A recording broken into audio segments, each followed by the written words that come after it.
નમસ્કાર મિત્રો, કેમ છો બધા? હું આશા રાખું છું કે તમે બધા મજામાં હશો. મિત્રો, જ્યારે તમે તમારી કુળદેવી અથવા તમારા દેવી દેવતાઓની પૂજા કરો છો ત્યારે તમને બગાસા આવે છે, તમારી આંખોમાં આંસુ આવે છે, તમારું શરીર ધ્રુજવા લાગે છે, એટલે કે તમને કંપારી છૂટે છે અને આ સ્થિતિમાં તમને પણ ખૂબ સારું લાગે છે. જ્યારે તમારી સાથે આ વસ્તુઓ થવા લાગે છે ત્યારે તમને વધુ પૂજા કરવાનું મન થાય છે. દેવતાઓના પ્રત્યે તમારા મનમાં વધુ ભક્તિ પ્રેમ ભાવ ઉદ્ભવે છે. તો પછી બગાસા અને આંખોમાંથી આંસુ કેમ આવે છે? તેનું કારણ શું છે? તમારા પર કોઈ નકારાત્મક શક્તિનો પ્રભાવ છે જેના કારણે તમારી આંખોમાં આંસુ આવે છે અથવા તમને બગાસા આવે છે.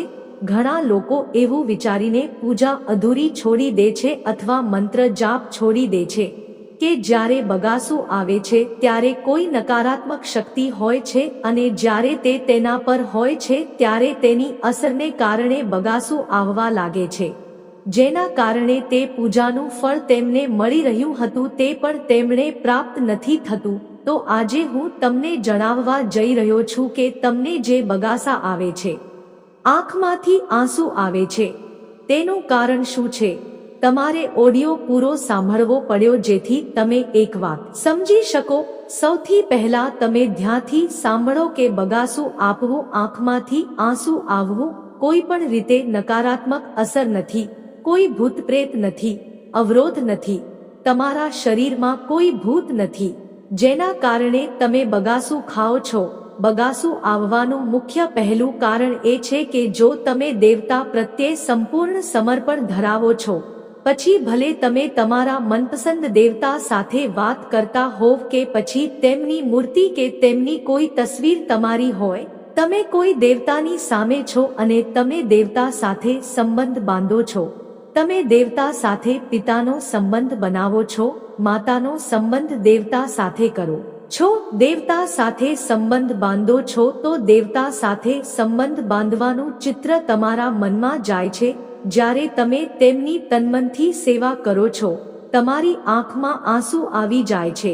એવું થાય છે કે તમે તમારા મનની બધી જ વાત અમને કહો, જે કંઈ પણ હોય છે તે બધા વિવાદોમાં કહે છે. અને એવું પણ ઘણા લોકો સાથે થાય છે કે જ્યારે તેઓ આ સ્થિતિમાં પહોંચે છે ત્યારે તેઓ આનંદ અનુભવે છે, તેમની આંખમાં આંસુ આવે છે. પછી જ્યારે તેઓ પોતાનું દર્દ દેવતા સમક્ષ મૂકે છે, જો તેઓ તેમની સમસ્યા બંધ કરે છે તો તેમને તેમના મનમાં જે છે તેનો ઉકેલ મળે છે.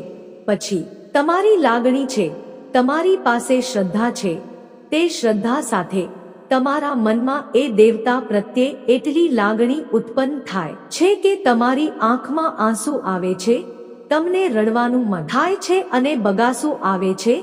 તેના ઘણા કારણો છે પણ તે સકારાત્મક છે, પણ કોઈ નકારાત્મક કારણો નથી. જ્યારે તમે ધ્યાન કેન્દ્રિત કરો છો, તમે તમારા આજ્ઞા ચક્ર પર કે અન્ય કોઈ પર ધ્યાન કેન્દ્રિત કરો છો. જો તમે એક બિંદુ પર ધ્યાન કેન્દ્રિત કરો છો તો એવા ઘણા વિચારો છે જે તમારી આસપાસ તે વસ્તુ પર અથવા તમારા ચક્ર પર, આજ્ઞા ચક્ર પર ફરતા રહે છે અને તમને વિવિધ વસ્તુઓ દેખાય છે જે તમારા વિચારો, સંબંધીઓ, પડોશીઓ, તમે જે વસ્તુઓ બનવા જઈ રહી છે તેના વિશે ઘણું રિચાર્જ જુઓ અને સાંભળો છો. અને જ્યારે તમે ધીરે ધીરે ધ્યાન કરવાનું શરૂ કરો છો ત્યારે એક એવી સ્થિતિ આવે છે જ્યારે તમે તે સમયે તમારા આજ્ઞા ચક્ર પર સંપૂર્ણ ધ્યાન કેન્દ્રિત કરો છો. જો તમે ધ્યાન કેન્દ્રિત કરવા સક્ષમ હોવ તો તમારું ધ્યાન તમારા આજ્ઞા ચક્ર પર કેન્દ્રિત થાય છે. તે સમયે તમને માથું ભારે થવું અથવા બગાસું આવી શકે છે.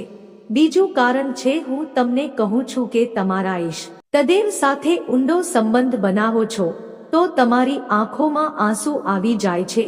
જો તમે કોઈ ચોકી પર ગયા છો કે જેના પર લોકોને દેવતાઓની સવારી આવે છે, જેમ કે માં કાલીની સવારી, માં અંબેની સવારી અથવા અન્ય કોઈ દેવતાની સવારી, તો હવે તમારે જોવું પડશે કે સવારી આવતા પહેલા તેમને મોટા બગાસું આવે છે, આંખમાં આંસુ આવે છે. તો પછી આવું કેમ થાય છે?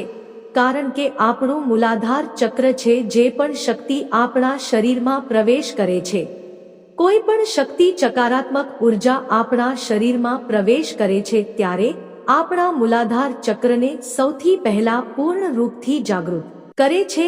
એવું બને છે કે જ્યારે તમારા મૂળધાર ચક્ર પર સકારાત્મક તરંગો આવે છે, જ્યારે દેવતાના તરંગો તમારા મૂલાધાર ચક્રને કોઈ પણ રીતે સ્પર્શ કરે છે, ત્યારે તે મૂળધાર ચક્ર જાગૃત થઈ જાય છે અને ફરવા લાગે છે, જેના કારણે શું થાય છે કે જ્યારે દેવતાના તરંગો તમારા મૂળધાર ચક્રને કોઈ પણ રીતે સ્પર્શે થાય છે, જ્યારે ભજન ચાલતા હોય ત્યારે પણ બગાસા આવે છે, મંત્ર જાપ કરતી વખતે પણ બગાસા આવે છે।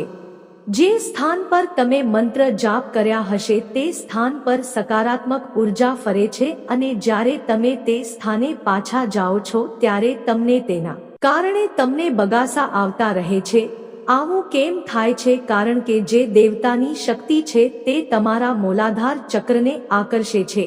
આવી સ્થિતિમાં જો તમારો મુલાકાત ચક્ર જાગૃત થઈ જાય તો તમને માથું ભારે થવું, આંખમાંથી આંસુ આવવું અને બગાસા પણ આવવા લાગે છે અને આવનારા સમયની ઘટનાઓ વિશે તમને પહેલાથી જ માહિતી મળી જાય છે। તમારે આજ્ઞા ચક્ર પર વધુ ધ્યાન કેન્દ્રિત કરવાની જરૂર છે। જ્યારે દેવતાની સવારી આવવાની હોય છે, કોઈ પણ શક્તિ આવવાની હોય છે, તે મૂલાધાર ચક્ર પર સ્થિર થાય છે, જેના કારણે જે ભગત છે તે વ્યક્તિને બગાસા આવે છે। આ તો વાત હતી કે બગાસા કેમ આવે છે, બાકી તો એવા ઘણા બધા કારણો છે અમારા સાધના માર્ગમાં અનુભવના આધારે કે પછી ભક્તિના આધારે કહી શકાય છે। પરંતુ મુખ્ય વાત એ છે કે જો કોઈ સાધક કે ભક્ત હોય, જો કોઈ વ્યક્તિ મંત્રનો જાપ કરી રહ્યો હોય તો અનુભૂતિનું કારણ બગાસા આવવા એ સકારાત્મક ઉર્જા છે અને નકારાત્મક ઉર્જા નથી। જો મૂલાધાર ચક્ર જાગે તો તમે બગાસું પાડવાનું શરૂ કરો છો। મૂલાધાર ચક્ર એવા લોકોમાં જાગૃત થાય છે જેઓ પોતાની જાતને નિયંત્રિત મંત્ર જાપ કરે છે અથવા નિરંતર પૂજાપાઠ કરે છે। જો તમે તેને જાગૃત કરવા માટે સતત ધ્યાન કરો છો તો ચોક્કસપણે તમારા ચક્રો જાગૃત થશે અને આવનારા સમયમાં જે ઘટના બનવાની હશે તેની તમને અગાઉથી જ જાણકારી મળી જશે। મિત્રો, આવા જ વધુ વિડીયો જોવા ચેનલને લાઈક, સબસ્ક્રાઇબ કરીને બેલ આઇકન પણ પ્રેસ કરજો। જય શ્રી કૃષ્ણ।